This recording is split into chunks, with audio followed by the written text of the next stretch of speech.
Selamat datang dan selamat bertemu dengan saya Mariam Pandean, dosen pengampu mata kuliah metode penelitian linguistik.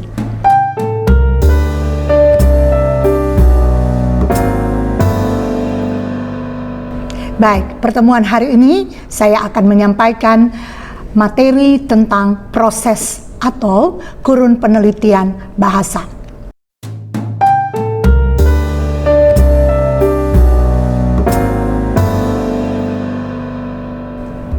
Nah, kegiatan penelitian bahasa terbagi dalam dua kurun besar, yaitu yang pertama, kurun penemuan masalah.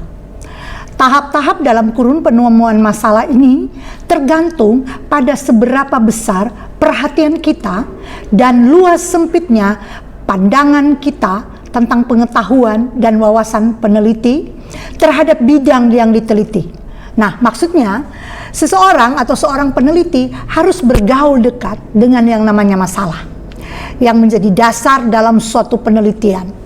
Nah, peneliti harus menunjukkan kemampuan dalam memahami dengan benar masalah yang akan diangkat dalam penelitian.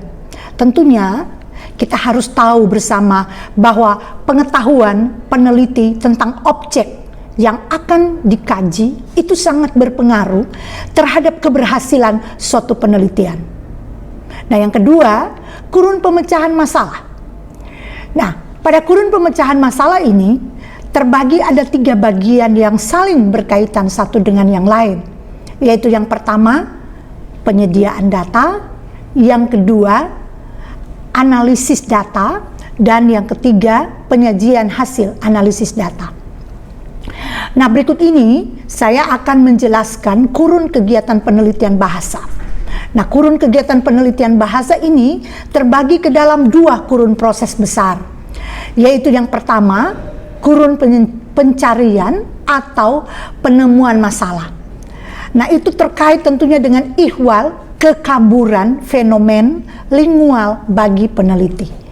Dan yang kedua, kurun pemecahan masalah. Ini terkait dengan kegenahan fenomen lingual bagi penutur yang tentu dimaksudkan bahwa masalah suatu fakta lingual yang disebut sebagai objek atau sasaran penelitian atau yang biasa kita kenal sebagai Gegenstand, ya, itu tentu kita harus kuasai. Kemudian fenomen yang dimaksud ini terdiri dari 3 aspek, yaitu aspek makna, bentuk, dan hubungan antar fenomen. Dalam kurun penemuan masalah ini, ya, tentu dikatakan akan selesai apabila kita telah menemukan sosok fenomena yang terdapat dari kekaburan yang kita tadi bicarakan.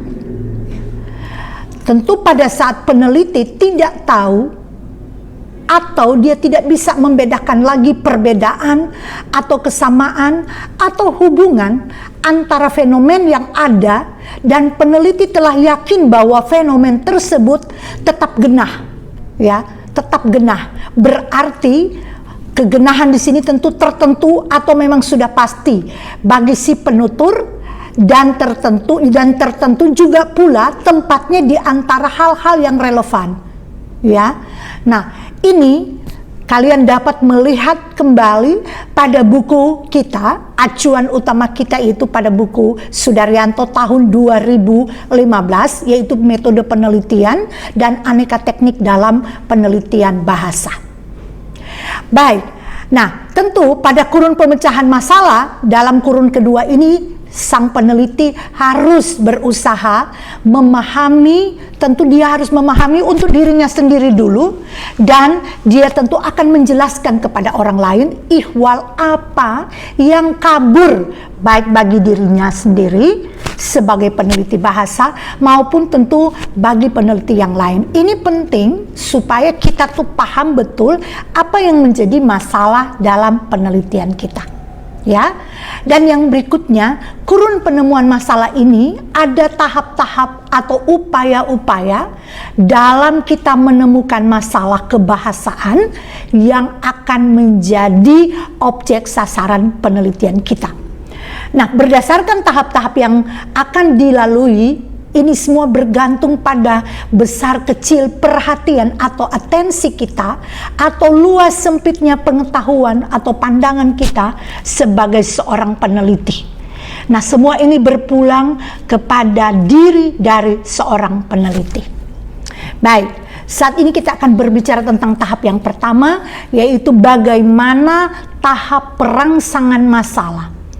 Nah, tahap perangsangan masalah ini sangat bersentuhan dengan fenomena peristiwa penggunaan tertentu bahasa atau objeknya. Fenomena tersebut ini menimbulkan daya tarik tersendiri bagi peneliti. Nah, saudara-saudara, kunci, sekali lagi saya mau mengatakan bahwa kunci dari suatu penelitian itu, berhasil tidaknya satu penelitian itu tergantung kepada kita. Kita di sini tentu sebagai peneliti, ya.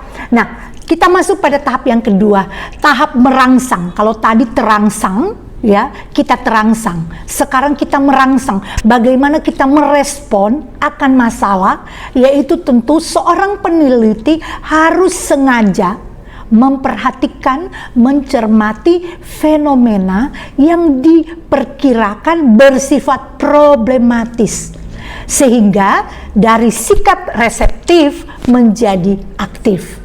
Jadi maksudnya dari sikap peneliti yang tadinya reseptif kemudian menjadi aktif, dengan terbangkit atau perhatian kita ini fokus, ya, membangkitkan perhatiannya akan masalah yang menjadi objek kita dalam suatu penelitian. Kemudian yang ketiga, tahap mencari tahu hal-hal terkait dengan fenomen tersebut. Nah, hal-hal tersebut yang sudah mendapat perhatian khusus dari kita sebagai peneliti, dapat kita cari informasinya dari bacaan, ya, hasil diskusi kita, hasil konsultasi kita, dan tentu faktor-faktor yang lain yang sejenisnya, yang tentu sangat menguntungkan kita sebagai peneliti akan hal informasi yang dapat kita peroleh dari pihak lain.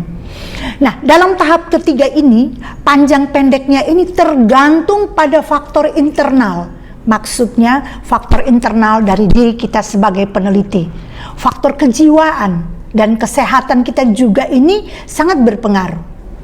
Kemudian faktor eksternal dari luar, tentu dari luar diri peneliti. Misalnya terkait waktu, tempat, sarana, finansial. Nah, ini sangat berpengaruh juga dalam proses keberhasilan seseorang dalam mengadakan penelitian. Dan selanjutnya tahap yang keempat, tahap bagaimana seorang peneliti merumuskan masalah yang merupakan tahap akhir. Nah, perumusan masalah yang berbentuk pertanyaan yang mapan tentu, dan jawaban sementara yang biasa kita kenal dengan hipotesis.